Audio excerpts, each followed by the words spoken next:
Hello everyone. नमस्कार दोस्तों। Welcome to true IAS and PCS. Continue करते हैं दोस्तों अपनी डिस्कशन को। हम बात कर रहे थे भारत के अंदर महिलाओं की प्रोफाइल के बारे में, यानी कि महिलाओं की परिस्थिति के बारे में। और रेफरेंस के तौर पर हमने काफ़ी डिटेल्ड तरीके से समझा था वर्ल्ड इकोनॉमिक फोरम को as a international organisation, as a international think tank, और उसके साथ ही वर्ल्ड इकोनॉमिक फोरम जो इंडेक्स निकालता है जिसका नाम है triple GI, that is Global Gender Gap Index. और उस इंडेक्स के अकॉर्डिंग भारत की रैंकिंग क्या रही है साल 2020 में और साल 2025 में। दोस्तों, मैंने आपको ये बताया था प्रीवियस लेक्चर में, और यहाँ पर हमने अपनी डिस्कशन को वाइंड अप करा था कि ग्लोबल जेंडर गैप इंडेक्स में ये बोला गया था कि इंडिया इकलौती ऐसी कंट्री है जहाँ पर जो इकोनॉमिक जेंडर गैप है वो काफ़ी बड़ा है उसके पॉलिटिकल जेंडर गैप के कंपैरिजन में। और दूसरा पॉइंट हमने डिस्कस करा था जो कि काफ़ी इजी है समझने के लिए, कि इंडिया उन कंट्रीज़ में से एक है जहाँ पर जो महिलाएं हैं उनकी बहुत कम रिप्रेजेंटेशन होती है कंपनी बोर्ड्स में, और चाइना के अंदर हालात और भी बदतर हैं। यहाँ पर दोस्तों डिस्कशन में आगे बढ़ने से पहले हमें ये समझना पड़ेगा इस कॉन्सेप्ट का मतलब क्या होता है इकोनॉमिक जेंडर गैप, और इकोनॉमिक जेंडर गैप कैसे अलग है पॉलिटिकल जेंडर गैप के कॉन्सेप्ट से। इन दोनों कॉन्सेप्ट्स को डिटेल तरीके से डिकोड करते हैं। प्रीवियस लेक्चर में मैं आपको ये पढ़ा सकता था, लेकिन फिर लेक्चर हमारा और ज़्यादा बड़ा हो जाता, तो इसको एक अलग लेक्चर बनाकर कवर करना मेरे को ज़्यादा अच्छा लगा। तो इसके बारे में हम समझते हैं। सबसे पहले दोस्तों हम बात करेंगे इकोनॉमिक जेंडर गैप की। आप मुझे बताओ रिया, आप क्या समझते हो इस कॉन्सेप्ट से जब हम बोलते हैं इकोनॉमिक जेंडर गैप। अब जेंडर गैप अगर आपको ये जो टर्म दिख रहा है तो ये तो दिख रहा है कि मर्द और औरत के बीच में एक फासला है, और ये भी समझ में आ रहा है कि वो इकोनॉमी की फील्ड में फासला है। तो ये कॉन्सेप्ट डिनोट क्या करता है आपकी क्या अंडरस्टैंडिंग है इसको लेकर? What is economic gender gap? बताओ मुझे, आकांक्षा, मयूर, रिया, कोई भी बताओ। एम्प्लॉयमेंट में, और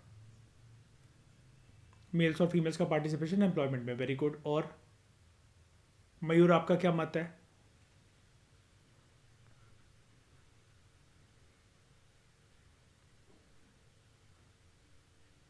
मनी इकोनॉमिक रिलेटेड एक्टिविटीज़, ठीक है। यस, शाबाश। पर्टिकुलरली पार्टिसिपेशन के बारे में बात होती है, क्योंकि पार्टिसिपेशन अगर होगा तो उससे जुड़े बाकी सारे एस्पेक्ट्स ऑटोमेटिकली या तो अच्छे होंगे या बुरे होंगे, है ना। आकांक्षा, आप क्या समझते हो उससे?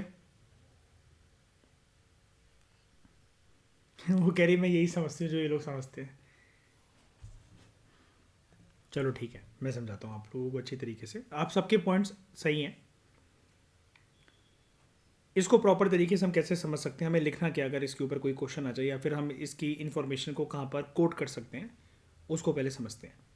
तो इकोनॉमिक जेंडर गैप बेसिकली दोस्तों, सबसे पहले तो आप इतना समझ जाओ, ये क्योंकि एक गैप है तो ये एक प्रकार की डिस्पैरिटी को दर्शा रहा है। गैप है तो डिस्पैरिटी को दर्शा रहा है, ठीक है। और ये डिस्पैरिटी ऑब्वियस सी बात है, जब बात हो रही है इस गैप की जो कि एक जेंडर गैप है, तो मेल और फीमेल के कॉन्टेक्स्ट के अंदर एक अनइवननेस की सिचुएशन है, एक इनइक्वालिटी की सिचुएशन है। अब ये कौन कौन से एरियाज के अंदर ये देखी जा सकती है ये डिस्पैरिटी? तो this kind of disparity can be seen in various areas. और वो एरियाज कौन कौन से हो सकते हैं? तो एक है, सबसे पहले तो अगर ये डिस्पैरिटी है तो ऑब्वियसली बात है मेल और फीमेल के बीच में इकोनॉमिक पार्टिसिपेशन को लेकर फ़र्क होगा। तो यहाँ पर अगर किसी कंट्री के अंदर lower female labour force participation है, इसको हम बोलते हैं प्रॉपर जो इसके लिए टर्म होता है female labour force, female labour force participation. अगर किसी कंट्री में महिलाओं का योगदान लेबर फोर्स में, इकोनॉमी की लेबर फोर्स में अगर कम है, तो वो एक प्रकार की इकोनॉमिक डिस्पैरिटी को, इकोनॉमिक जेंडर डिस्पैरिटी को, इकोनॉमिक जेंडर गैप को शो करता है। उसके अलावा ये डिस्पैरिटी देखी जा सकती है इन पे डिफरेंसेस ऑल्सो, इन पे स्केल ऑल्सो। जैसे एक आंकड़े के अनुमान, भारत के कॉन्टेक्स्ट में मैं आपको एक चीज बता रहा हूं।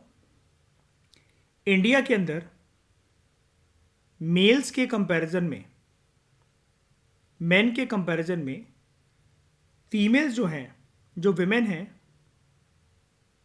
वो अर्न करती हैं around 73% of men's wages.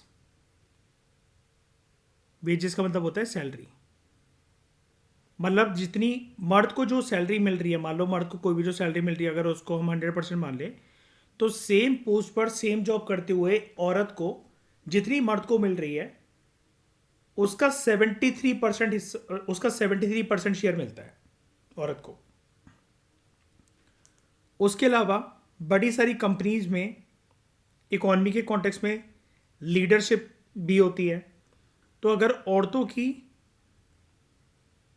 Under representation है, लोगों, अगर औरतों की अंडर रिप्रेजेंटेशन है इन लीडरशिप रोल्स, तो ये एक प्रकार का इकोनॉमिक जेंडर गैप होता है। उसके अलावा जो सोशल नॉर्म्स हैं, सोशल नॉर्म्स की वजह से, अब आप कहोगे सर यहां पर तो हम इकोनॉमी की बात कर रहे थे, आप सोशल नॉर्म्स का कॉन्सेप्ट यहां पर क्यों लेकर आ रहे हो? सोशल नॉर्म्स की वजह से अगर औरतों को घर से बाहर निकलकर काम नहीं करने दिया जाता है, ठीक है, they are not allowed to work outside, they are not allowed to work outside their homes, तो वो भी एक इकोनॉमिक जेंडर गैप को शो करता है।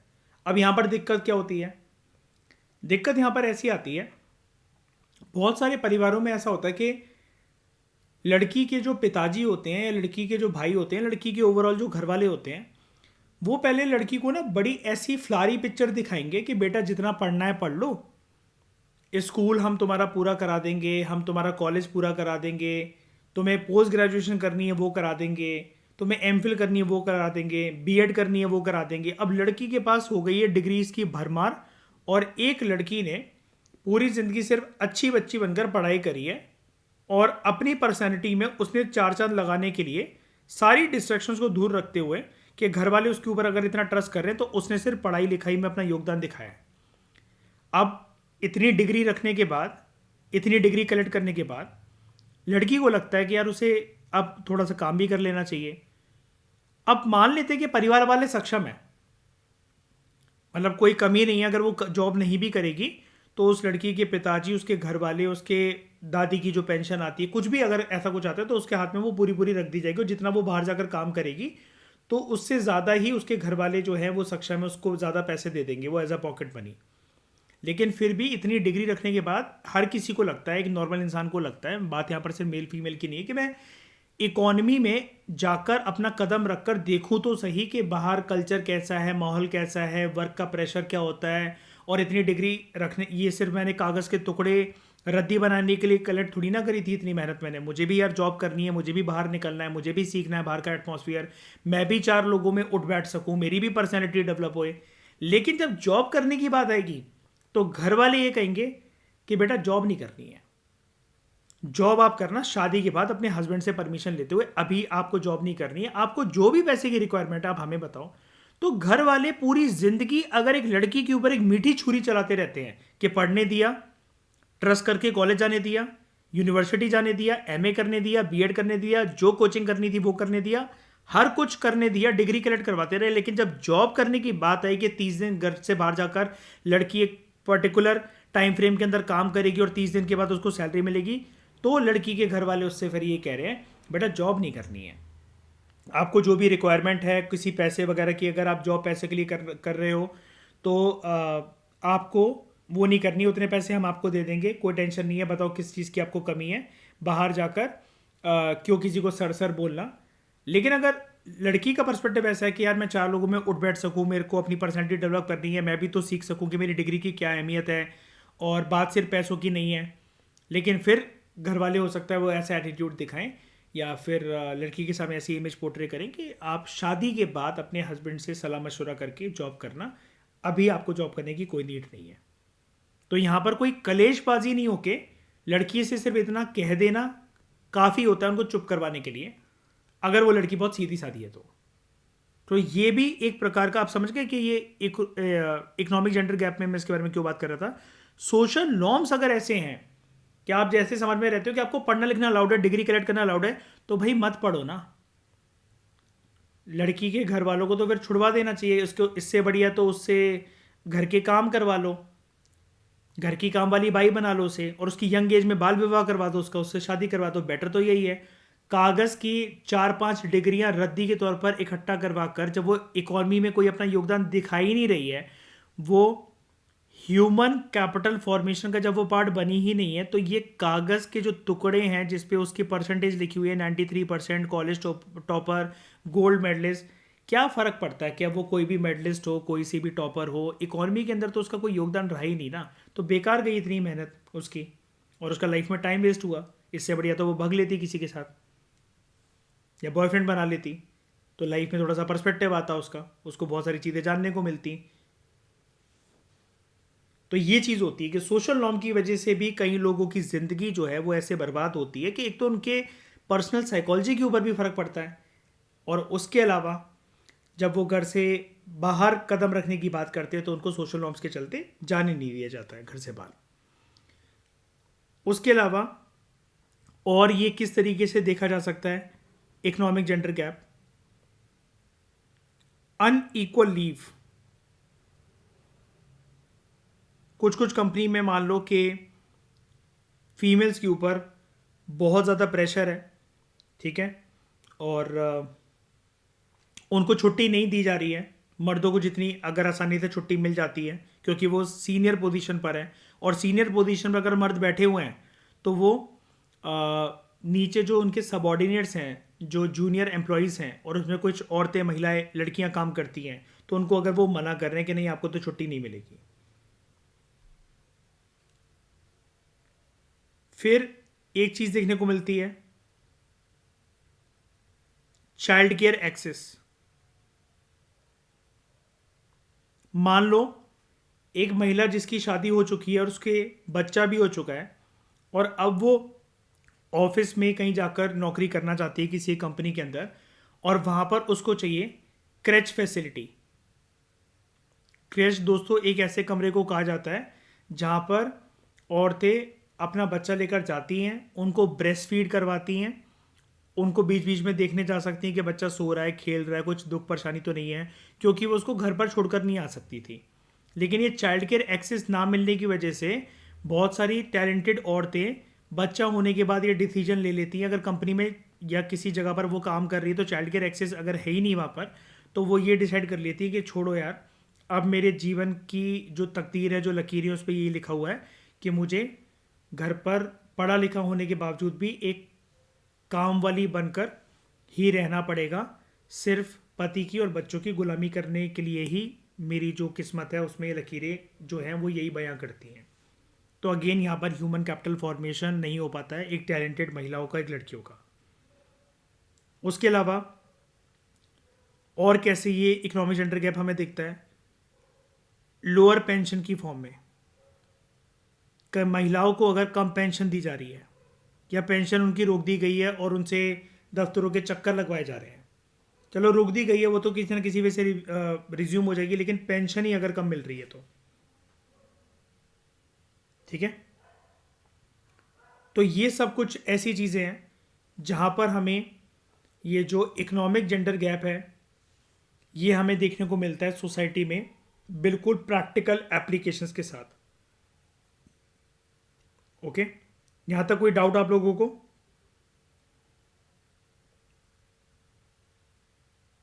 कोई दिक्कत? पक्का समझ में आ गया?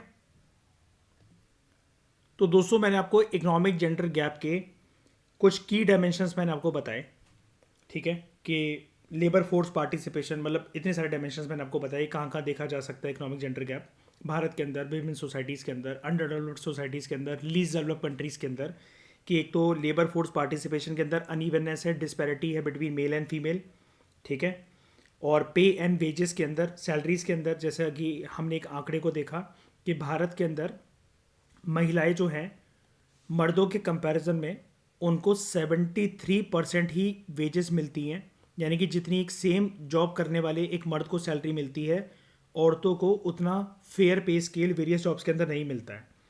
कभी कभार उनका काम अनपेड भी होता है, ठीक है, अनपेड ऐसे होता है कि ज़्यादा टाइम वो अपना स्पेंड कर रही हैं, ठीक है।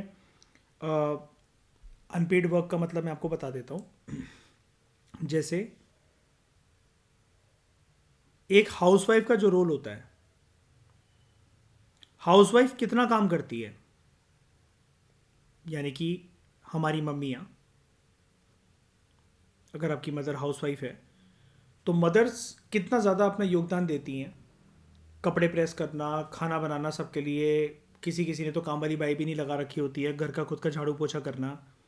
लेकिन क्या फिर भी हाउसवाइफ या मदर्स का जो काम होता है, आप मुझे बताओ, क्या वो जीडीपी के अंदर या नेशनल इनकम के अंदर कैलकुलेट करा जाता है इकोनॉमिक टर्म्स में? बताओ हाँ या ना। क्यों?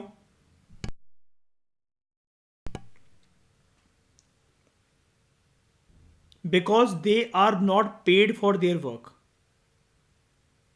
अब पेड का मतलब ये नहीं होता कि हस्बैंड के सामने हाथ फैलाए उन्होंने और हस्बैंड मना नहीं कर रहा है, या फिर हस्बैंड जब नहाने गया हुआ है तो पर्स से चोरी करके पैसे निकाल लिए, जो कि भारत की औरतें करती हैं। ये नहीं होता है पेड। फिक्स सैलरी कुछ मिल रही है 1 तारीख को 30 दिन का काम करने के बाद, ऐसा नहीं होता है। अगर यही हाउसवाइफ, यही औरतें जो कि माओ का रोल निभा रही हैं, किसी और के घर जाकर किसी और के बच्चे को संभाल रही होती, किसी और के घर में झाड़ू पोछा कर रही होती, किसी और के घर में या ब्लॉक एंड सोसाइटी के कपड़ों को प्रेस कर रही होती, तो एटलीस्ट इतनी मेहनत मुशक्कत करके घर में जब सब लोग ताने देते हैं इतना काम करने के बावजूद भी, या चिड़े चिड़े घूमते हैं या फिर डिमांड करते हैं, फरमाइशें करते हैं, कभी सेटिस्फाई हो ही नहीं पाते हैं, यही औरत पूरे दिन जो घर में काम करती रहती है, जितना भी काम करती है उतना काम अगर ये दूसरों के घरों में जाकर करे तो कम से कम 50,000 रुपए कमा कर लेकर आएगी शहरों के अंदर। तो हाउसवाइफ या मदर्स के जो काम है उनको अनपेड वर्क बोला जाता है। क्या बोला जाता है उनको? Unpaid work, because they are not paid for their work and उनका work is not contributing in GDP और नेशनल इनकम। एक आंकड़ा हमें यह बताता है, इसके कॉन्टेक्स्ट में आपको एक इंटरेस्टिंग चीज बताता हूं। एक आंकड़ा हमें यह बताता है भारत के अंदर ऑन एन एवरेज कोई भी महिलाएं अपने घर पर जितना काम करती हैं पूरे दिन से, पूरे सुबह से लेकर रात तक, लगभग लगातार काम कर रही हैं जब वो रेस्ट नहीं ले रही हैं, तो they spend around 289, just a minute, they spend around 289 minutes per day. ये किसके कॉन्टेक्स्ट में बोला जाता है? भारत के कॉन्टेक्स्ट में बोला जाता है।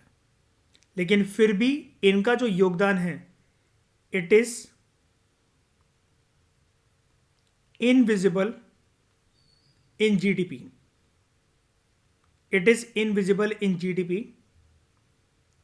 And it cost us trillions of dollars. यानी कि यही औरतें अगर घर में खाना बना रही हैं, अगर ये अपनी टिफिन सर्विस खोल लें, जो ऑफिस जो लोग जाते हैं उनको टिफिन देने लगे, तो ये कुछ इनकी कमाई हो जाएगी। घर में होली के दिन आने वाले हैं, होली का माहौल आने वाला है, और पूरे दिन कि यार सबको अच्छा लगे, पूरे दिन से एक औरत मेहनत कर रही है गुजिया बनाने के लिए, जैसा कि हमारे नॉर्थ इंडिया के कल्चर में होली के टाइम पर गुजिया वगैरह बनती है, या फिर किसी एक ओकेशन पे खीर पूड़ी बन रही है।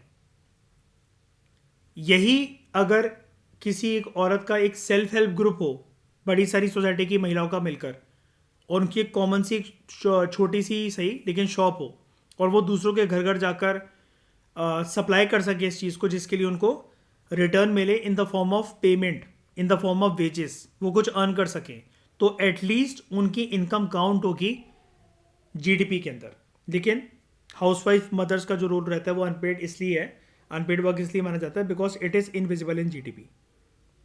और फिर हमने बात करी लीडरशिप और ऑक्यूपेशन के अंदर फीमेल्स का पार्टिसिपेशन जो होता है वो कम होता है, स्पेशली सीनियर जॉब्स पर।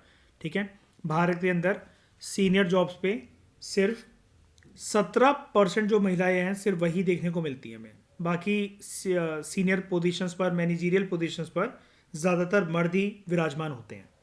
ठीक है, हाई ग्रोथ रेट सेक्टर्स में लाइक जो बड़ी बड़ी जो कंपनीज होती हैं उनके अंदर विमेन की रिप्रेजेंटेशन काफ़ी कम होती है, या फिर दे आर अंडर रिप्रेजेंटेड।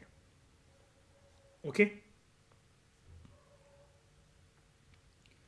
अब इसके पीछे ये सब जो औरतों के साथ हो रहा है with respect to economic gender gap जिसको हमने पढ़ा, इन सब के पीछे कारण क्या है? What are the various causes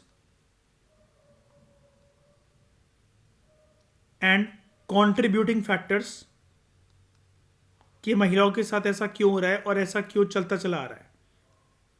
what are the various causes and contributing factors behind this economic gender gap? तो सबसे पहले इसके पीछे जो कारण माना जाता है वो माना जाता है जेंडर नॉर्म्स को। समाज के अंदर जेंडर के नॉर्म्स ही इसी प्रकार से डिजाइंड है। समाज के अंदर स्टीरियोटाइप्स चलते हैं, और स्टीरियोटाइप्स मैं आपको पहले ही बता चुका हूं, ऐसी बिलीव्स जिसके बेसिस पर आप पूरे ग्रुप को जज करते हो। तो there is the stereotype about genders and with respect to कि कौन से लोगों को पेड वर्क करना चाहिए। पेड वर्क का यहां पर दोस्तों मतलब है कौन होगा फैमिली के अंदर ब्रेड विनर, और किसको करना चाहिए अनपेड वर्क। कौन होगा फैमिली के अंदर care taker for house hold, for children, for सास ससुर। ये जेंडर नॉर्म्स की वजह से भी बहुत सारे औरतों को आगे बढ़ने का मौका नहीं मिल पाता है। अब यहाँ पर हम बहुत सारे मर्दों की बात इसलिए नहीं करेंगे बिकॉज मर्दों की पोजीशन अच्छी है, इस चीज़ को कोई डिनाई नहीं कर सकता है एज कम्पेयर टू औरत की जो सिचुएशन है, जो परिस्थिति उनकी भारत के अंदर। उसके अलावा जो इकोनॉमिक जेंडर गैप के कारणों में से एक प्रमुख कारण जो माना जाता है, they are structural barriers. Structural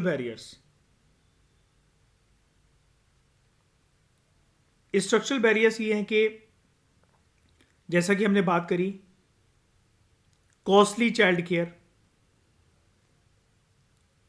अगर एक औरत, टैलेंटेड औरत, पढ़ी लिखी औरत घर से बाहर जाकर कुछ पैसे कमाने को सोच रही है, कई बार जॉब वगैरह करके, और उसका बच्चा है, उसका छोटा सा बेबी है, अब मर्दों का तो रोल ही एक्सपेक्टेड है जेंडर नॉर्म के अंदर, हमने बात करी they will be the bread winner. लेकिन औरत ये चाहती है कि सिर्फ मेरी हस्बैंड की कमाई से घर चलना थोड़ा सा मुश्किल हो रहा है, तो मुझे भी कुछ काम करना चाहिए।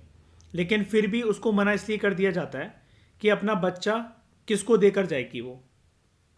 अगर जॉइंट फैमिली सिस्टम है तो चलो ठीक है, मतलब बहुत सारे घर में लोग होंगे जो बच्चे को संभाल लेंगे, जब तक वो जो औरत है वो अगर कहीं पर टीचर है तो पढ़ा कर आ रही है, कहीं पर जॉब से आ रही है तो शाम तक 8, 7:30, 8:30, 9 बजे तक घर पहुंच जाएगी, तो कोई ना कोई घर पे संभालने वाला रहेगा बच्चे को। लेकिन फिर भी अगर न्यूक्लियर फैमिली सिस्टम है तो child care is very costly. आप अगर एक आया रखोगे या फिर एक बेबी सिटर अगर आप रखोगे तो आपकी सैलरी का मेजर शेयर तो उसी को उसकी सैलरी देने में चला जाएगा। एक औरत अगर कहीं पर मान लो किसी स्कूल में टीचर है और उसको 30,000 रुपये मिल रहे हैं, अब फुल टाइम के लिए सुबह से लेकर शाम तक अगर आप एक बेबी सिटर रख रहे हो तो वो कॉस्टली भी तो पड़ेगी, 10-15 हज़ार रुपये तो महीने के वो आपसे लेकर जाएगी कि नहीं जाएगी एक बेबी सिटर। और फिर एक डर भी लगा रहता है कि बच्चे को मारे ना, कुछ कर ना दे, किडनैप ना कर ले, जैसे कि आज तक और इन सब न्यूज़ पर आता रहता है, तो लोगों के मन में एक दहशत भी रहती है। ठीक है। उसके बाद एक स्ट्रक्चरल बैरियर में ये भी आता है एक चीज़ कि औरतें अगर थका हुआ महसूस कर रही हैं, औरतें अगर मेंस्ट्रुअल साइकिल के फेज से गुजर रही हैं, औरतों के घर में अगर शादी है, ठीक है, और औरत जब मैं बोल रहा हूँ तो मतलब ये मत सोचना हमेशा सिर्फ मैं मैरिड वेमेन की बात कर रहा हूँ, लड़की औरत महिलाएं लेडीज सबकी बात यहाँ पर हो रही है। तो उनको फिर भी इन सारी परिस्थिति के अंदर भी वो चाहकर भी छुट्टी इसलिए नहीं कर पाती हैं क्योंकि भारत के अंदर और बहुत सारी डेवलपिंग और अंडर डेवलप्ड सोसाइटीज़ के अंदर there is lack of paid leave. छुट्टी अगर उन्होंने कर ली तो उसकी पैसे कटेंगे, और एक औरत अगर घर से बाहर जाकर काम धंधा करने का सोच रही है तो उसको पता रहता है कि वहाँ पर मेरा बजट क्या है, इतनी सैलरी मुझे आएगी तो इतने मुझे काम वाली के देने हैं, इतने का मुझे राशन भरवाना है, या फिर घर का किराया देने में या इलेक्ट्रिसिटी बिल्स देने में इतना मेरा योगदान होगा, हस्बैंड मेरा सब कुछ इतना कर नहीं पाएंगे, तो अगर मैंने छुट्टी मार ली तो इतने इतने पैसे मेरे कट जाएंगे, तो फिर हो सकता है उसकी वजह से बजट बिगड़ जाए। क्योंकि बहुत सारे परिवारों का, इंडिया के अंदर ज़्यादातर परिवार दोस्तों आपको भी पता है कि वो मिडिल क्लास के लोग होते हैं और मेजोरिटी लोग लोअर मिडिल क्लास के लोग हैं, तो उनका बजट काफ़ी टाइट होता है, सेविंग बहुत मुश्किल से हो पाती है उनके पास।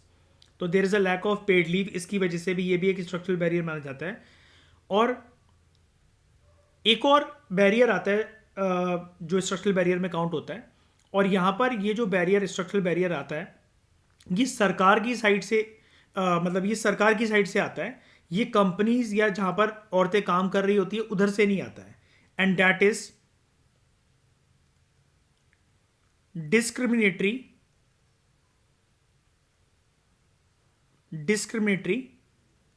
Tax system. अगर एक औरत एक अच्छी कंपनी में काम कर रही है, उसकी अच्छी सैलरी, अगर उसकी अच्छी इनकम है, लेकिन उसकी इनकम इतनी है कि वो अपर टैक्स स्लैब में आती है। अब दोस्तों आपको पता होगा, ये वाली चीज़ नहीं पता है तो मैं आपको बता देता हूँ। सरकार जब भी हर साल बजट के अंदर जब अनाउंस करती है कि हिंदुस्तानियों को टैक्स देना है, तो सबके लिए टैक्स एक जैसा नहीं होता है। टैक्स की ना लेयर्स होती हैं, उसको हम कहते हैं टैक्स स्लैब्स। ठीक है, इसको हम कहते हैं एज टैक्स स्लैब्स। अब ये टैक्स स्लैब के अंदर ऐसी मतलब ये चीज़ें आती हैं कि एग्जांपल दे रहा हूँ मैं, रफ एग्जांपल दे रहा हूँ मैं आपको, कि अगर कोई साल में 5 लाख रुपए तक अर्न कर रहा है तो उसको टैक्स देना है मान लो 5%। 5 लाख से 10 लाख किसी की इनकम है तो उसको 8% देना है। 10 लाख से 20 लाख है तो उसको 15% देना है। और अगर 20 लाख से 1 करोड़ तक है तो उसको 30% देना है। ये होते हैं टैक्स स्लैब, ये हर साल चेंज होते रहते हैं। जैसे ही 1 फरवरी को बजट आता है तो सरकार जो होती है मतलब जो हमारी यूनियन फाइनेंस मिनिस्टर होते हैं, प्रधानमंत्री से सलाह मशवरा करने के बाद जब ये पूरा बजट आता है तो उसके अंदर हर साल टैक्स स्लैब जो होती है वो चेंज होती रहती है। तो अगर एक औरत इतनी मेहनत मुशक्क़त करके किसी एक अच्छी कंपनी के अंदर एक अच्छी पोजीशन पर है और उसकी सैलरी काफ़ी ज़्यादा हैंडसम है, हैंडसम सैलरी का दोस्तों ये मतलब होता है, ये एक फ्रेज़ होता है जब आपको बहुत किसी की एक सैलरी इम्प्रेसिव लगती है इन टर्म्स ऑफ नंबर्स के, वाह यार ये औरत होकर इतना अच्छा कमा रही है, कोई भी पर्सन कितना अच्छा कमा रहा है, तो आप उसको एक डिनोट वर्ड से करते हो, डेट इज़ हैंडसम सैलरी। ठीक है, तो किसी एक औरत की काफ़ी अगर अच्छी हैंडसम सैलरी है, लेकिन मान लो कि वो इस वाले टैक्स स्लैब के अंदर आती है 30%। तो कहने का मतलब ये है, अब आपको भी पता है कि भारत के अंदर एनुअली 10 लाख साल में एक औरत कमाए। ठीक है, तो ये चीज़ भी काफ़ी ज़्यादा मतलब एक यूनिक है, एक रेयर चीज़ है। और कोई एक औरत जिसकी सालाना इनकम मतलब मान लो अगर 1 करोड़ है, तो 30% टैक्स स्लैब का मतलब ये है कि इस औरत के 30 लाख रुपए जो हैं वो तो टैक्स देने में ही चले जाएंगे। अब 30 लाख कितना बड़ा अमाउंट होता है, ये चीज़ है। अगर 10 लाख है तो 3 लाख जो है वो टैक्स देने में चले जाएंगे। तो डिस्क्रिमिनेटरी टैक्स सिस्टम जो है, ये स्ट्रक्चरल बैरियर ये गवर्नमेंट की साइड से आता है, जहाँ पर औरतें काम कर रही है। जैसे अभी हम बाकी स्ट्रक्चरल बैरियर के बारे में जो बात कर रहे थे, कॉस्टली चाइल्ड केयर, तो उसको पता है कि उसकी इनकम इतना अलाउ नहीं कर रही उसको कि वो एक आया रख सके, एक दीदी एक आंटी रख सके as a babysitter. Lack of paid leave, तो उसको पता है ये वाला बैरियर कंपनी की साइड से आता है कि छुट्टी के वो पैसे काटेंगे, कंपनी को कुछ नहीं लेने देना, आपकी पर्सनल दुख, आपके पर्सनल दुख तकलीफों से वो तो सैलरी काटेंगे। अब आपके दिमाग में आया होगा कि अगर इतनी दिक्कत है औरतों को तो वो अपना बिजनेस क्यों नहीं चला लेती हैं। बिजनेस एक्यूमेन दोस्तों जो है, हम ऐसा नहीं कह सकते कि वो औरतों में नहीं होता बिजनेस करने का दिमाग, हमें ऐसे क्लासीफाई नहीं करना चाहिए। लेकिन सपोर्टिंग एनवायरनमेंट अभी तक भारत के अंदर औरतों के बिजनेस करने के लिए इतना बना नहीं है। और फिर बिजनेस के साथ बहुत सारे चैलेंजेस एसोसिएटेड होते हैं, ठीक है। और हो सकता है कि औरत अगर कोई बिजनेस करने का सोचे तो फिर फैमिली का प्रेशर है, फिर बात घुमा फिरा के ये आ जाती है कि घर पे भी उसको अपने रिस्पॉन्सिबिलिटीज एंड ड्यूटीज़ को निभाना है बिकॉज ऑफ जेंडर नॉर्म।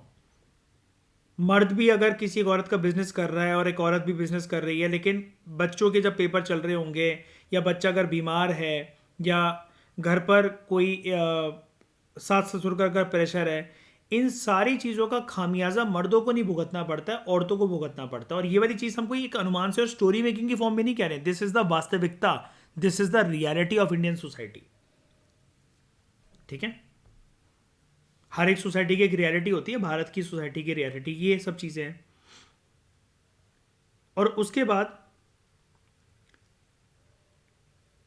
एक कॉज या कंट्रीब्यूटिंग फैक्टर माना जाता है करियर इंटरप्शंस। करियर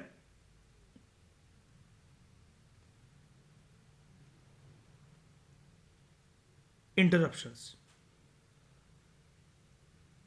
अब ये देखा जाता है स्पेशली भारत के अंदर कि औरतों के संदर्भ में ये चीज देखी गई है, 55% जो औरतें होती हैं, जो विमेन हैं, जो फीमेल है, शादी से पहले या लाइफ में कभी भी, लेकिन मेजर तो आप रीजन आप समझ ही जाओगे अभी जो मैं आपको पूरी बात बताऊंगा कि शादी के बाद ही ये सब चीजें होती हैं।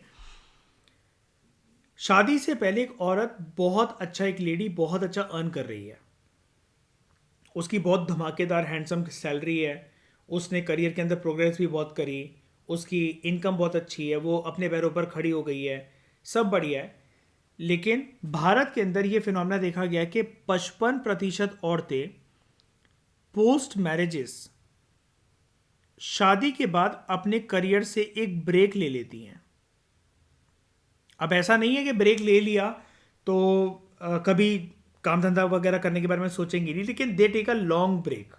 लॉन्ग ब्रेक का मतलब ये है कि शादी के बाद अगर इन लॉज अगर नहीं माने या हस्बैंड की अगर अच्छी सैलरी है और एक औरत सेटिस्फाइड है कि हाँ ठीक है, मुझे एक अच्छी हाउसवाइफ बनना है, मुझे घर पे बैठ के मतलब अपने बच्चों को संभालना है, सास ससुर की सेवा करनी है, घर परिवार को देखना है, और मैं घर से बैठे बैठे ही अपना कुछ कर लूँगी काम, या फिर नहीं भी करूँगी काम, क्योंकि यहाँ पर काम की बात ऐसी हो रही है कि पर्सन कुछ अर्न तो कर ही नहीं रहा है, औरतें कुछ अर्न तो कर ही नहीं रही हैं। तो मतलब कुल मिलाकर उन्होंने ब्रेक ले लिया और उन्होंने अपनी नौकरी वॉकरी या जितनी इनकम थी, जो उनकी लाइफ में प्रोग्रेस हो रही थी, करियर में ग्रो हो रही थी, सबको लात मार दी शादी के बाद। उसके बाद अगर ब्रेक यहाँ पर नहीं आया तो ब्रेक आ जाएगा प्रेगनेंसी के टाइम पर, ठीक है। प्रेगनेंसी के टाइम पर तो डेफिनेटली ब्रेक आएगा ही आएगा। और उस टाइम पर फिर ब्रेक ऐसा आता है कि जब सब लोग औरतों को कन्विंस करेंगे कि देखो बच्चा तुम्हारा छोटा है, उससे तुम्हारी नीड होगी, टाइम पर उसको ब्रेस्ट फीडिंग करवाना बच्चे को ज़रूरी है, माँ का दूध ही उसके लिए सही होता है, और फिर बच्चे अगर बड़े होंगे तो तुम्हें अपना ख्याल, मतलब उसका ख्याल तुम्हें खुद रखना चाहिए। सास ससुर के भरोसे या फिर इन लॉज के भरोसे क्यों छोड़ना अपना बच्चा, तुम काम पे जाओगी और पीछे से बच्चों की कोई देखभाल नहीं कर रहा है, तुम्हारा बच्चा बिगड़ गया आगे चलकर तो उसका खामियाजा तुम्हें भुगतना पड़ेगा। अब ये सारी बातें मर्दों को बिठा के कोई नहीं समझाता, औरतों से लेकिन ये वाली ज्ञान वाली बातें करी जाती है, उनकी बुद्धि के साथ ऐसा खेला जाता है। ठीक है। अब अगर ये चीज़ औरतों को कोई समझा रहा है तो इन लॉज, सास ससुर जो एक औरत के हैं वो मर्दों को भी तो कह सकते हैं कि बेटा तुम घर पे बैठ जाओ, बहू को बाहर जाने दो, वो काम वगैरह कर लेगी, तुम बच्चे की सेवा कर लो, ठीक है। और जब बच्चे बड़े होंगे तब तुम भी दोबारा से नौकरी को ज्वाइन कर लेना। नहीं जी, मर्द ब्रेड विनर अगर हैं तो वो ब्रेड विनर रहेंगे, उनके करियर में ब्रेक नहीं आना चाहिए। औरतों के करियर में ब्रेक आ जाए तो कोई बात नहीं। अभी काफ़ी हद तक देखो जो दोस्तों जो मैं चीज़ें बता रहा हूँ साइकोलॉजिकल रूप से वैसे ये ठीक होती हैं। मैं साइकोलॉजिकल रूप से बता रहा हूँ, यहाँ पर तो हम सिर्फ यही चाह रहे हैं ना। यहाँ पर तो जो इकोनॉमिस्ट हैं उनका स्वार्थ तो इसी चीज़ में जुड़ा हुआ है ना कि औरतें आएँ, इकोनॉमी में कंट्रीब्यूट करें और जीडीपी को बढ़ाएं। लेकिन एक्चुअल में देखो, अगर आप सोशल साइकोलॉजी के हिसाब से बात करो, एक बच्चे की बेस्ट सेवा उसकी माँ कर सकती है ना। ना वो दादा दादी कर सकते हैं, ना वो चाचा चाची कर सकते हैं, ना वो ताऊ जी और ताई जी कर सकते हैं। छोटा बच्चा जो है, मम्मी अगर उस टाइम पर, जिस टाइम पर बच्चे को माँ के दूध की ज़रूरत है, ब्रेस्ट फीडिंग की ज़रूरत है, उस टाइम पर मम्मी अवेलेबल ना हो तो ऑब्वियस ही बात है बच्चे की इम्यूनिटी जो है वो डगमगाएगी। बच्चे को माँ का प्यार अगर बचपन में नहीं मिलेगा और मम्मी पापा दोनों ही घर से बाहर चले जाएंगे, पापा को तो चलो जा नहीं है क्योंकि जेंडर नॉर्म है ऐसा सोसाइटी के, ब्रेड विनर ही रहेगा। लेकिन फिर भी साइकोलॉजिकली दोस्तों ऐसा देखा गया है कि बच्चों को अगर अर्ली एज में, छोटी एज में, जब वो 9 महीने के बाद जन्मे हैं तब से लेकर 1.5-2 साल के जब तक वो नहीं हो जाते, अगर फादर अवेलेबल भी हो ना तब भी, लेकिन बच्चा जिस अफेक्शन के लिए तरसता है, जिस अफेक्शन के लिए उसको भूख होती है, वो माँ के लिए ही होती है। तो ये सब चीज़ें जो हम पढ़ रहे हैं इकोनॉमिकली, तो चलो ये चीज़ स्वार्थ से कहना ठीक है। अभी यहाँ पर ऐसा लग रहा है सुनकर हमें कि यार औरतों के साथ कितना बुरा हो रहा है, ये हो रहा है, वो हो रहा है, लेकिन this is good for the upcoming generation कि अगर एक औरत ये चीज़ डिसाइड करती है, she takes a break from career, इसमें कोई गलत बात नहीं है। बिकॉज वो बच्चे पे अगर ध्यान नहीं दिया, करियर के बारे में अगर हर कोई सोचता रहा, और अगर करियर के बारे में ही सोचना है तो फिर शादी नहीं करते। अब यहाँ पर आप कहोगे कि सर एक फिर मर्दों का भी पर्सपेक्टिव लेकर आओ ना। तो देखो दोस्तों, वास्तविकता ऐसी है, आप हर चीज़ को देखो, हर चीज़ को लाइफ में बैलेंस नहीं कर सकते हो। अगर मियाँ बीवी दोनों घर पे बैठ गए तो पड़ोसी थोड़ी ना घर का खर्चा चलाएंगे। और घर वाले जो अगर मान लो कि दादा दादी, ताऊ जी, ताई जी, चाचा चाची, सब लोग अगर इतने सक्षम है भी कि चलो आपका बच्चा जब तक बड़ा होता है तो मियाँ बीवी दोनों घर पे बैठ जाओ, just take a break from career से बच्चे पे ध्यान दो। बैठे बैठे भी हर कोई किसी को फ्री में लाइफ टाइम खिला नहीं सकता है। एक टाइम पर ताने आ ही जाते हैं कि भाई मैंने तुम्हारे लिए ये करा, मैंने तुम्हारे लिए वो करा। हमें क्योंकि बहुत सारी चीज़ों के बारे में सोच कर एक डिसीजन लेना पड़ता है लाइफ में, ये चीज़ है। और फिर मर्द अगर घर पे बैठ भी जाए, ठीक है, और औरत की सैलरी अगर ज़्यादा है और वो अपने हस्बैंड से रिक्वेस्ट कर रही है कि आप घर पर रुक जाओ, just take a paternity leave, या फिर अपना जॉब छोड़ दो कुछ सालों के लिए जब तक बेटा हमारा बड़ा नहीं हो जाता है, बेटी हमारी बड़ी नहीं हो जाती है, तो वहाँ पर जैसा कि मैंने आपको बताया दिक्कत आती है अफेक्शन की। और फिर मर्द तो ब्रेस्ट फीडिंग थोड़ी ना करवाएगा अपने बच्चे को। और इन सब चीज़ों की जनरली एक ह्यूमंस ऐसे प्राणी हैं जो कि बिल्ड ही इस प्रकार से हुए हैं कि जब उनको चोट भी लगती है तो मुंह से कभी पापा नहीं निकलता, मुंह से माँ ही निकलता है। तो ये जो हम चीज़ें पढ़ रहे हैं तो उसमें यहाँ पर किसी को भी औरतों के पर्सपेक्टिव को लेकर, मतलब अगर आप एक महिला हो तो आपको विक्टिमाइज होने की ज़रूरत नहीं है कि यार ये तो कितना गलत गलत हो रहा है। क्योंकि आप अगर सोच के देखो तो कहीं ना कहीं ये सब डिसीजन लेकर किसी और चीज़ में तो आप फायदा कर ही रहे हो। क्योंकि अगर करियर के ऊपर मान लो कि दोनों मर्द और औरत फोकस करते रहे और जॉइंट फैमिली है कि चलो चलो छोड़ गए बच्चे को वो करके, तो यार कोई किसी के बच्चे से इतना प्यार नहीं करता जितना आपका जो डीएनए, जो पर्सनल डीएनए है ना, आपका जो फर्स्ट हैंड डीएनए होता है। फर्स्ट हैंड डीएनए मतलब कहने को तो पूरे परिवार का डीएनए, चाचा ताऊ और ये दादा दादी सबका एक साथ जुड़ा हुआ है, लेकिन जितना प्यार, जितना सपोर्ट, जितनी केयर अगर आप कर सकते हो अपने बच्चे की, बाकी आपके घर पे रहने वाले लोग नहीं कर सकते। और फिर बच्चा कुछ टाइम के बाद ऐसा होगा कि उसको पता रहेगा मेरे मम्मी पापा तो रहते ही नहीं है, वो अवेलेबल ही नहीं रहते हैं, कल को कुछ लाइफ में गलत डिसीजन ले लिया, कुछ टोकने वाला ही नहीं है। शाम को वो अपनी मम्मी पापा से कुछ डिस्कस करना चाहते हैं, दोनों इतने ऑफिस से थके हुए आ रखे हैं, खाना खाकर थोड़ा बहुत टीवी वगैरह देखकर, कपिल शर्मा शो देखकर रात को सो गए आराम से। और फिर ऐसे बच्चों की तरफ कभी ध्यान ही नहीं दे पाए। बच्चा कभी कुछ बोलना चाहता है, कुछ बात हो गई दोपहर में, वो बुलाना चाहता है, पापा फ़ोन करके कह रहे हैं ताऊ जी से कह दो, मम्मी फ़ोन करके कह रही है चाची से कह दो। तो उस चीज़ में फिर बच्चे की साइकोलॉजी ख़राब होती है। तो मैंने आपको यहाँ पर दोनों पर्सपेक्टिव के बारे में बात बताई कि यहाँ पर जो हम चीज़ें पढ़ रहे हैं वो एक अच्छे बच्चे की तरह जैसा किताबी ज्ञान होता है वो तो मैं लिख कर आना ही है, आना ही है। लेकिन यहां पर इसका एक सोशल साइकोलॉजी वाला भी पर्सपेक्टिव है। ये चीज़ें अगर होती हैं तो ऐसा नहीं होता कि गलत होता है ये वाली चीज़। पर्सनली अगर आप मुझसे पूछो, I prefer the best females कि वो हाउसवाइफ हों। अब इसको लेकर आप कोई भी तर्क दे लो, कुछ भी क्रिटिसिज्म कर लो, लेकिन उसमें भी दोस्तों एक देखो तर्क होता है। आप समझने की कोशिश करना, हो सकता है आप मेरे से डिफर कर जाओ इस ओपिनियन में। यार अगर दोनों लोग कमाने वाले होते हैं ना, दोनों लोग थके रहेंगे, दोनों लोग फ्रस्ट्रेटेड रहेंगे, तो ऐसे रिश्ते नहीं चलते लाइफ के। या तो फिर मैं घर पे बैठ जाऊं पूरी तरीके से, मेरी बीवी कमा ले, बहुत अच्छी बात है। लाइफ में ज़्यादा सुकून तो कोई हो ही नहीं सकता कि मैं किसी लड़की को आईएएस बना दूं और घर पे बैठे बैठे मैं आराम से मज़े करूं, मैं सब संभाल लूंगा। मैं अपने बच्चे तो क्या, पड़ोसी के बच्चों को भी ले आऊंगा, उनको भी संभाल लूंगा। कोई मुझे आश्वासन देते कि महीने के 10 लाख रुपए मुझे मिलेंगे आराम से, टॉप नॉच लाइफ मिलेगी और बीवी कमा रही है मेरी, इससे बेस्ट ज़िंदगी तो कोई हो ही नहीं सकती। पृथ्वी पर आने का जो एक कहते हैं ना कि मकसद, वो पूरा हो जाएगा। लेकिन एक जन का घर पे रहना ज़रूरी होता है, ताकि कोई अगर अपना एक टेम्पर अगर लूज करता है तो सामने वाला उसको शांत करवा सके, सामने वाला घर पे अवेलेबल हो अपने बच्चों के लिए, उसका दिमाग ठंडा रहे। बहुत सारी चीज़ें होती हैं। अब ये सारी चीज़ें, ऐसा नहीं है कि मैं बनावटी रूप से बोल रहा हूँ। आपने लाइफ में शायद से कभी साइकोलॉजी नहीं पढ़ी है या फिर इतनी डेप्थ में जाकर नहीं पढ़ी है, तो आप ये सब चीज़ों को नहीं समझ सकते हो। क्योंकि हम एक समाज के अंदर रहते हैं, समाज के अंदर बहुत सारी चीज़ों में अगर गड़बड़ी हो जाए जिसका खामियाजा हमारे घर परिवार की तरफ आए तो उससे परिवार उजड़ते हैं। तो कहते हैं ना कि भले ही आप चाहे कम खाओ अच्छा खाओ, तो यही चीज़ होती है, लाइफ की फिलॉसफी यही है कि आप कम कमाओ, लेकिन रात को सोते वक्त आपको नींद आ जानी चाहिए। आपके दिमाग में अगर सर दर्द है, टेंशन है, तो उसका कोई फ़ायदा नहीं है।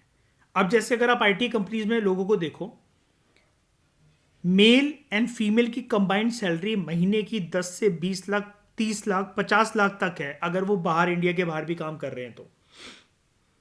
लेकिन ऐसी लाइफ का फायदा क्या? आई हैव सीन पीपल जिनके ऊपर इतना प्रेशर रहता है कि अगर वो वॉशरूम भी जा रहे हैं ना, सूसू करने भी जा रहे हैं, तो उनको अपना लैपटॉप और फोन लेकर जाना पड़ता है, क्योंकि उनको कॉन्टिन्यूसली उस स्क्रीन के सामने बैठना पड़ता है, even if they have work from home. अब ऐसा पर्सन जिसको 10 लाख 20 लाख रुपए मिल रहे हैं, लेकिन वो है किसी कंपनी के अंदर एक सिर्फ गुलाम, ना वो उन पैसों को एंजॉय कर पा रहा है, ना कुछ कर पा रहा है। जैसे बड़ी सारी इंस्टाग्राम की रील्स आती हैं, आप कभी देखोगे, आप रियल में लोगों से पूछो जो दिल्ली एनसीआर के आसपास, जो गुरुग्राम और नोएडा में जो रह रहे हैं, वो कहते हैं कि हमने 4 करोड़ का अपार्टमेंट खरीदा, 40 करोड़ का अपार्टमेंट खरीदा, ये सोसाइटी खरीद ली, वो सोसाइटी खरीद ली, सोसाइटी पे स्विमिंग पूल है, सोसाइटी पे ओपन जिम है, जकूजी है, सोना है, ये है वो है। लेकिन अगर आप उन लोगों से पूछो कि आप कभी यहाँ पर गए हो, कितने टाइम साल में आप यहाँ पर स्विमिंग पूल में जाकर एंजॉय करते हो, अपनी किताब लेकर बैठे हुए हो, बढ़िया सा 90s की म्यूज़िक चल रहे हैं, हाथ में हाथ पकड़कर आप अपनी बीवी का एंजॉय कर रहे हो यहाँ पर पार्क के सिनेरियो अपनी सोसाइटी के अंदर। तो देवल से आज तक हम नहीं गए हैं स्विमिंग पूल को, सिर्फ दूर से बालकनी में खड़े होकर सिर्फ हम देखते हैं, और वो भी सिगरेट पीते हुए। और सिगरेट भी इसलिए पी रहे क्योंकि स्ट्रेस है। जिसको 20 लाख रुपए मिलने के बाद भी, सालाना भी नहीं, मंथली 20 लाख रुपए मिलने के बाद मियाँ बीवी अगर घर में 20 लाख रुपए लेकर आ रहे हैं, एंड दे आर सेइंग कि हमें स्ट्रेस है इसलिए हम सिगरेट पीते हैं, ड्रिंक करते हैं, हम तो कभी लाइफ को एंजॉय नहीं करते, तो ऐसी ज़िंदगी का क्या फ़ायदा?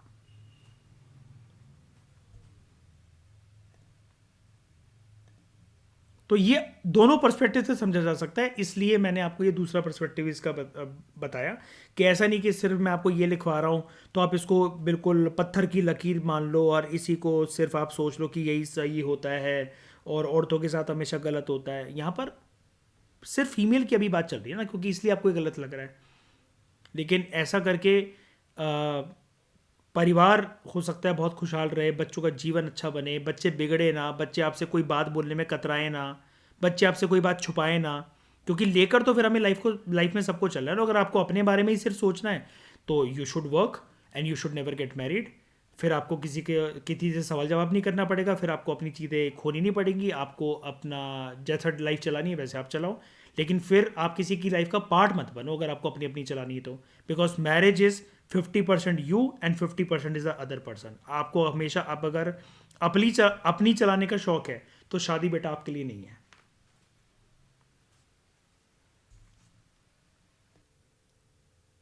तो दोस्तों अगर हम आगे बात करें ग्लोबल और रीजनल सिनेरियो इन सब चीज़ों का क्या है,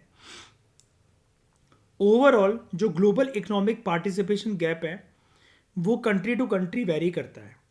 इंडिया की रैंक काफ़ी ज़्यादा पुअर है बिकॉज इंडिया के अंदर लो फीमेल लेबर फोर्स पार्टिसिपेशन है, जो कि रिफ्लेक्ट करता है इशूज़ को। जैसे कि मैंने आपको बताया इनफॉर्मल वर्क, इनफॉर्मल सेक्टर के अंदर तो महिलाओं की हालत और भी ख़राब है। अब जैसे इनफॉर्मल सेक्टर के अंदर काम वाली बाइयों की बात कर लो, जॉब सिक्योरिटी नहीं है, ठीक है।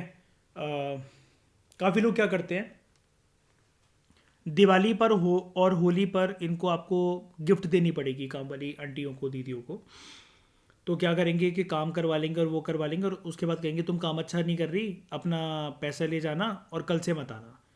तो अब सामने वाला जो पर्सन जो इन्फॉर्मल सेक्टर के अंदर होता है वो कुछ चीज़ें प्लान करके चल रहा होता है कि यार मेरे इतने घर बंधे हुए हैं, मुझे यहाँ से इतनी इनकम आएगी, मेरे को घर पे इतना इतना किराया जो है वो मैनेज हो जाएगा, कुछ हस्बैंड कर लेंगे, कुछ इलेक्ट्रिसिटी के बिल देने हैं, बच्चों की ट्यूशन की फ़ीस देनी है। लेकिन फिर यहाँ पर भी एक डिस्पैरिटी जो है वो देखने को हमें मिल जाती है अगर जॉब सिक्योरिटी जो है वो आपकी डगमगाती है, ठीक है। अब इसके सॉल्यूशन और प्रोग्रेस के ऊपर अगर हम बात करें कि इन सब चीज़ों से निजात पाने के लिए क्या ठीक ठाक सॉल्यूशंस जो हैं वो हो सकते हैं, ठीक है। तो एक तो है आपका, सबसे पहले तो सरकार को आना चाहिए सामने, जिसको हम कहते हैं कुछ पॉलिसी इंटरवेंशंस होनी चाहिए, ठीक है। अब पॉलिसी इंटरवेंशन में बड़ी सारी चीज़ें आती हैं कि सरकार को ऐसी पॉलिसीज़ बनानी चाहिए। जैसे एक पॉलिसी के बारे में आप लोग जानते होंगे, आपने सुना होगा कि आजकल ये वाली बात चलने लगी है कि 8 आवर्स का जो टाइम है वो फिक्स होना चाहिए, ठीक है, काम करने का किसी का भी। और ये चीज़ फॉर्मल सेक्टर में पहले आनी चाहिए। इनफॉर्मल सेक्टर में तो थोड़ा सा रेगुलेशन मुश्किल हो जाता है, क्योंकि इनफॉर्मल सेक्टर के अंदर आपको पता नहीं होता और आप किसी से कंप्लेंट वगैरह नहीं कर पाते हो इतनी ज़्यादा, आपके पास कोई प्रूफ वगैरह नहीं होते हैं। लेकिन यहाँ पर पॉलिसी इंटरवेंशन में 8 आवर जो काम करना है, एक ये चीज़ फिक्स होनी चाहिए। Then there should be there should be work life balance. अब ये 8 घंटे की जो चीज़ है, ये वर्क लाइफ बैलेंस को ध्यान में रखते हो, कैसे नहीं इंसान सिर्फ गुलामी बनकर रह जाए, ठीक है। वो कई बार जॉब कर रहा है या कर रही है तो उसका मतलब ये नहीं होना चाहिए कि वो जॉब ही करते रह जाए, उनकी भी खुद की कोई जो है पर्सनल लाइफ है। उसके बाद there should be affordable child care, ठीक है, ये अवेलेबल होनी चाहिए, अफोर्डेबल चाइल्ड केयर। और यूरोपियन कंट्रीज़ में अब आज के टाइम में एक नई चीज़ आ गई है। अभी तक जैसे मैटरनिटी लीव और पैटर्निटी लीव होती थी, ये तो जब माँ बच्चे को जन्म दे देगी उसके बाद ये फिनोमेना जागरूक होता है मैटरनिटी लीव का या पैटर्निटी लीव का, या जब माँ प्रेग्नेंट है तब। और प्रेगनेंसी के टाइम पर अगर आपकी वाइफ प्रेग्नेंट है और अगर आप एक मर्द हो तो आपको भी पैटर्निटी लीव उस टाइम पर जैसे मिल सकती है, और उस टाइम पर जो छुट्टी के जो पैसे हैं वो आपको मिलेंगे। लेकिन यूरोपियन कंट्रीज़ के अंदर अब एक नई चीज़ आ रही है जिसको भारत की सरकार अपना सकती है, और आप ये सब चीज़ें लिख सकते हो, डैट इज़ मेंस्ट्रुअल लीव, ठीक है। मेंस्ट्रुअल लीव जो है वो औरतों को मिलनी चाहिए, और ये मेंस्ट्रुअल लीव ऐसा नहीं कि इसके लिए सैलरी कटेगी, इट शुड बी पेड, ठीक है। महीने की जो छुट्टियां हैं वो तो होंगी होंगी, लेकिन इसके अलावा क्योंकि बॉडीली डायनेमिक्स औरतों के ऐसे हैं, कुदरत ने ऐसा बना रखा है कि they pass through the menstrual cycle every month. So menstrual leave का जो कॉन्सेप्ट है वो यूरोपियन कंट्रीज़ के अंदर आने लगा है। बहुत सारी यूरोपियन कंट्रीज़ जो हैं वो इसको, यूरोपियन नेशंस इसको एक्सेप्ट करने लगे हैं, इसको लागू करने लगे हैं, ठीक है। ये चीज़ हमारे देश में भी आनी चाहिए। उसके बाद नॉर्म्स जो हैं वो शिफ्ट होने चाहिए। There should be a phenomena of shifting norms, ठीक है। यानी कि हम प्रमोट करें हमारे देश में equal distribution of care responsibilities, यानी कि जो मेल फीमेल है दोनों अपनी रिस्पॉन्सिबिलिटी समझें कि बच्चे की सेवा करना, उसका ख्याल रखना दोनों की रिस्पॉन्सिबिलिटी है, किसी एक की नहीं है, ठीक है। और ये जो बाइसनेस है या फिर किसी एक के ऊपर ही रिस्पॉन्सिबिलिटी थोप दी जाती है, उस बाइसनेस से हमें बचना चाहिए, ठीक है। सो ये कुछ सॉल्यूशंस इन प्रोग्रेस हैं, और इसी के साथ हमारा ये कॉम्प्रिहेंसिव तरीके से हमने इस कॉन्सेप्ट को समझा कि what is this economic gender gap. अगले लेक्चर में हम बात करेंगे पॉलिटिकल जेंडर गैप के बारे में। ये सब कॉन्सेप्ट दोस्तों इंपॉर्टेंट है, इसलिए इतना टाइम लगा के मैं आपको ये चीज़ समझा रहा हूँ। बिकॉज ये जो नंबर हैं, जो आंकड़े हैं, ये कोई भी जो रट्टू तोता होगा वो तो याद कर लेगा, ठीक है, कर भी लेगा, तो उसको कोई ऐसा नहीं है कि बहुत ज़्यादा मार्क्स मिल जाएंगे, या फिर कोई गारंटी नहीं होती कि एग्जामिनेशन हॉल में आपको ये याद आ ही जाएगा। You should focus on the analysis and the reasons part, जो एक डायनेमिक पार्ट होता है उस पर आपको ज़्यादा फोकस करना चाहिए मेंस के अंदर, रेदर देन चीज़ों को मगअप करना, ठीक है, जो कि प्रीलिम्स का एक थोड़ा सा आस्पेक्ट आ जाता है कि आपको वहाँ पर चीज़ों को वर्टिकली कवर करना होता है, ज़्यादा डेप्थ में कवर करना होता है। लेकिन यहाँ पर क्या है कि आपकी हॉरिजॉन्टल कवरेज जो होती है कि आप हर एक चीज़ के बारे में 360 डिग्री के एंगल से सोच सको, वो पर्सपेक्टिव जो होता है, जो डेवलप होता है, वो मेंस का मेन पिलर होता है, ठीक है। तो इस डिस्कशन में दोस्तों फिलहाल इतना ही। Thank you very much for discussion.